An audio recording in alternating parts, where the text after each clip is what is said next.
Well, I got up early this morning because I told Shade I'd wrangle the horses since there was no place to really tie a horse at the hunting camp down there that was safe. You saw, if you watched Shane's video last night, you would see that. So I'm in this big valley and I'm going to head to the south here to see if they took off this way, and hopefully I'll find them, or they'll go back to camp before I do.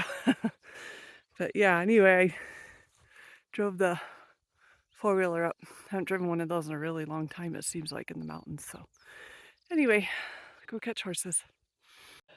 Okay, well, I didn't find the horses in that south valley, so I came back down to the ranch. I just started tracking them, and they're actually, there's mosquitoes going, tracks are leading off to the north. So I'll kind of show you around here. So this is the fence line I started at earlier, and I hiked south, and there's some aspens right there. That's where the guys that live here thought they would be, but I didn't. There's no evidence of horses at all over there. And then the fence line ends on this ridge. So anyway, I hiked up from the ranch, which is down, well, the hunting cabin's down at the end of that draw. And there's lots of horse sign coming up this direction. That's a hoof print. That's a hoof print. They might have been from them coming back yesterday, but if Mac's leading him, he's a creature of habit. He follows the same trail all the time. So I'm going to keep following horse tracks, see where we end up.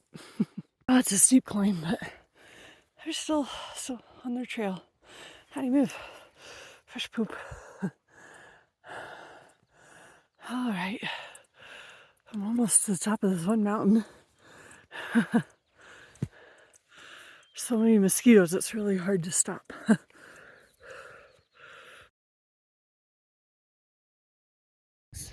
So anyway, I lost the horse's tracks in a gully down there. So instead of, the mosquitoes are really bad. So I just started hiking up the mountain, wondering if I'd be able to see them from up here. And I saw this interesting thing up here. I thought it was a USGS marker, but this is actually Woodrow's wife.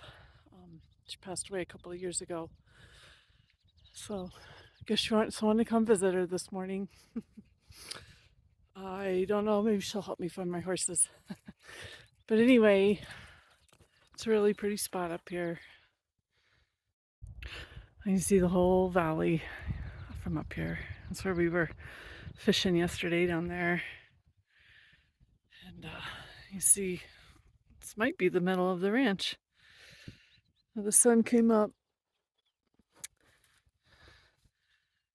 I might just hike up to the top of this crest and see what I can see, and then just walk back to camp. I'm ready for a cup of coffee. Anyway, good morning, Hillary. We're having a great time.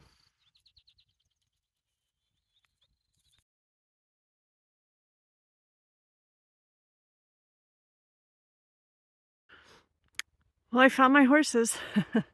They're right in the middle of the screen. That's probably Tupelo or Ruby, the white horses. I was just walking around the top of this mountain, enjoying all the wildflowers and the sun coming up. A few times I thought I was following the trail of elk, but it was my horses.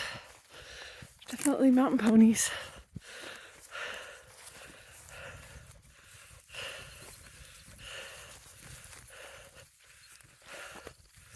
What are you guys doing all the way over here? We gotta go farther this morning.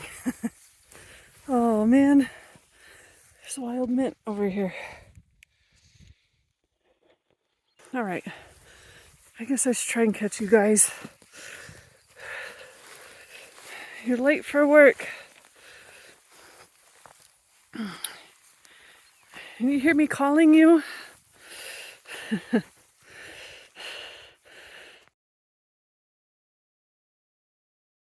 So it's 7:15 when I found these guys. I left at 5:30 if I hadn't wasted 20 minutes on the ATV. But either way, it took me an hour and 45 minutes to find my horses on this ranch that I have no idea about. I'm pretty glad that I can track 9 horses. Not everybody could do that, so. All right, we're gonna head back. Well, we're just following Firefly back. I figure she knows the trail.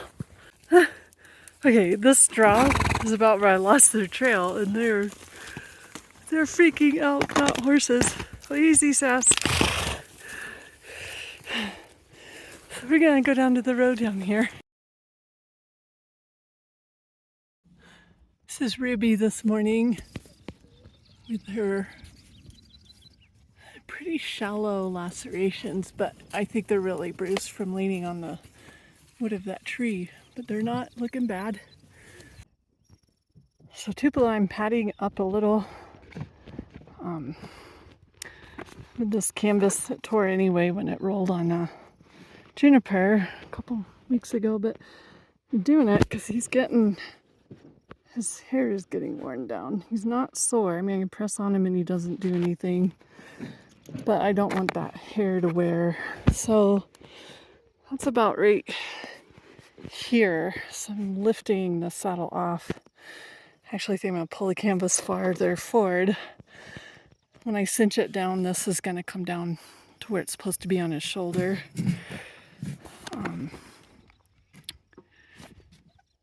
And then I'm just lifting it off that spot. And I might even pull the saddle forward a little and tighten up that breast collar to help it and tent up the back here so he gets more circulation. I'm just trying to get the pressure off there. So. It's pretty deep out here. I'm just watering the horses.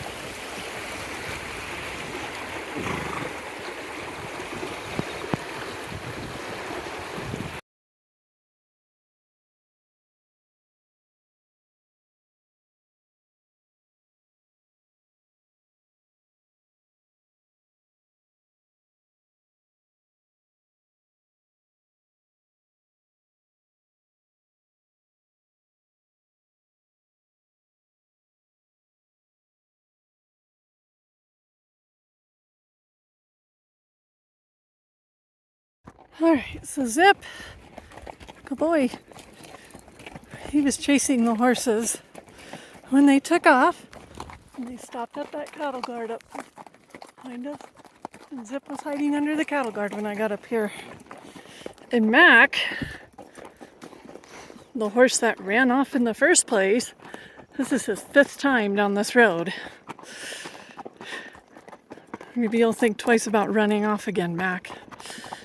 We ran into Levi. He already knows about us, so he said he'd like to do something like this someday, and I think he should. Well, we're getting to the top of Smith's Fork. It's really pretty. There's lots of wildflowers. And thunderstorms.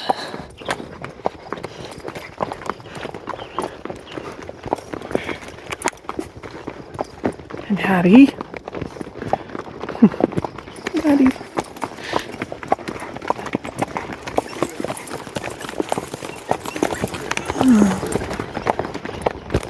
I wonder how many people are watching the same video. Almost, because Shane and I both videoed at the same time. But anyway, we should be in the Grays River in the next, either tomorrow or the day after that. We're going to get close to 20 miles today, despite Mac running off with my string.